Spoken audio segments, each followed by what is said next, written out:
The Souls-like subgenre of games has now been around for about 1.5 decades, growing in size each year with numerous big and small releases. And it seems like there's a growing sentiment among gamers that seemingly have fallen out of love with these types of games. Or some of them were never actually happy to see that many to begin with. I see terms like Souls or Roll Slop being used now more than ever, and it's easy to find people talking about their dislike for this kind of game online. Whereas a few short years ago, it looked very different.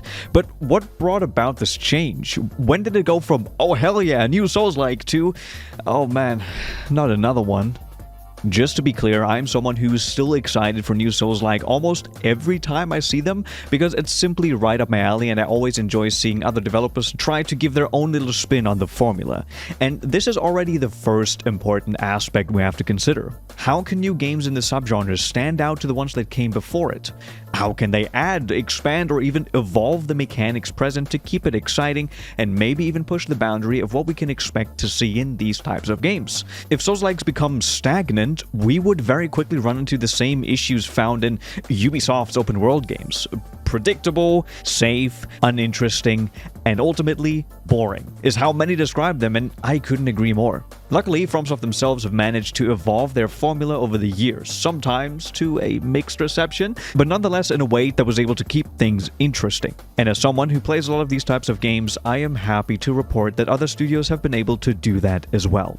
One of the earliest and maybe best examples of a Souls-like series that branched off doing their own thing was Team Ninja's Nioh. While I personally wasn't able to get into it that much, I can still recognize the great work they have done to not just make the series like a clone, but rather its own thing that simply draws inspiration from FromSoftware's work. Just for some context, I only played the first Nioh, which I was able to enjoy, but I never felt like continuing the series, for honestly no particular reason. I just wanted to play other things, but it's still very possible that I'll return to it at some point, especially with the third game in the series being on the horizon. Other great examples of well-done Souls-likes in recent years obviously include the very successful Lies of P, which is an absolutely amazing game that was able to do both, improving on the formula in some really creative and fun ways, while also feeling a little closer to the original Dark Souls experience than Nioh, in my opinion. The Overture expansion from last year was also an absolute joy to play through, and it included some of the most insane boss fights the genre has ever seen, which is just a crazy achievement if you consider the fact that this development team has never made a Souls-like before. On their very first attempt, they got so much right that I'm super stoked to see what else they can create, if they ever decide to do one of these games again, that is. But there was another game that was released in 2023 which had a pretty rough launch in comparison to Lies of P, and that was the reboot of Lords of the Fallen. The first bigger budget Souls-like that ever released came out all the way back in 2014 under the same name, and it was a mixed bag to say the least. I actually own a physical, yes, a physical copy of this one on PC. I will keep it safe as a relic from a forgotten time. Anyways, this new release would be a reboot of that old franchise and seek to improve upon it in almost every single way, which seemed to have failed at the start.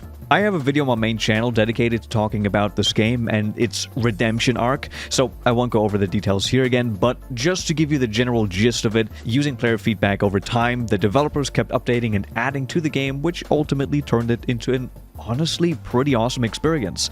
That may not have been as great as Lies of P, but it's still worth experiencing in my opinion. Check out the main channel vid for more detail. But all of this leads us back to the actual purpose of this video.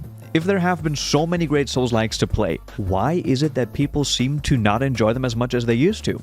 Well, the simple answer, and probably the most boring answer, is the sheer volume of games that call themselves Souls-like has absolutely exploded. If you look at the category on Steam, you can find so many games that seemingly drew inspiration from FromSoft's games that it almost seems like you can't escape them anymore. Many of you might be familiar with the famous YouTuber Iron Pineapple, who's been doing a series of playing any game that could even be remotely considered Souls-like, and that show has been running for years at this point. Obviously, he takes a lot of, let's call it liberties when choosing the games he plays on there, wanting to showcase some cool indie games even if they don't fully fit the description, but I think that it's still obvious how influential this genre has been on the wider gaming landscape. Oversaturation of a specific niche can cause people that were originally really excited to play every new release to become disinterested, or maybe even move on entirely. Having a lot of choice can be a great thing, but when it gets overwhelming, it might just have the opposite effect.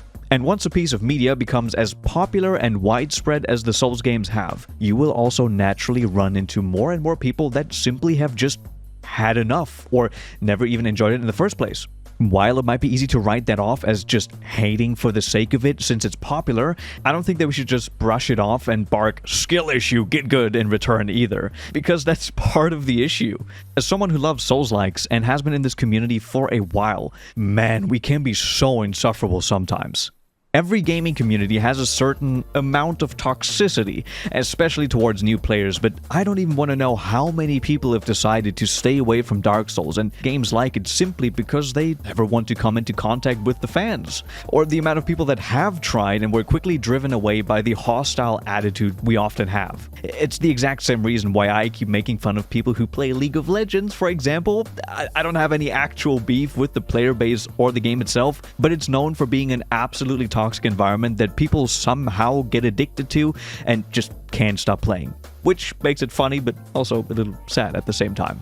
As the Souls-like subgenre of games have matured, the community around it has also changed drastically, and it's hard to predict where things are headed. But I'm hopeful that positivity will prevail over the toxic side. There's no sign of slowing down for this genre either, as there are already numerous new releases on the horizon from big and small studios alike. The aforementioned Nioh 3, Code Vein 2, Lords of the Fallen 2, lots of sequels for some reason, or smaller and more adjacent ones like Crowsworn, Grime 2, or Dino Blade.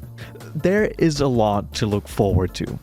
Souls-like fatigue might be a real thing that is affecting us at this very moment, but I'm sure that there will be a new release somewhere down the line which might be able to grab your attention in one way or another. Thanks for watching.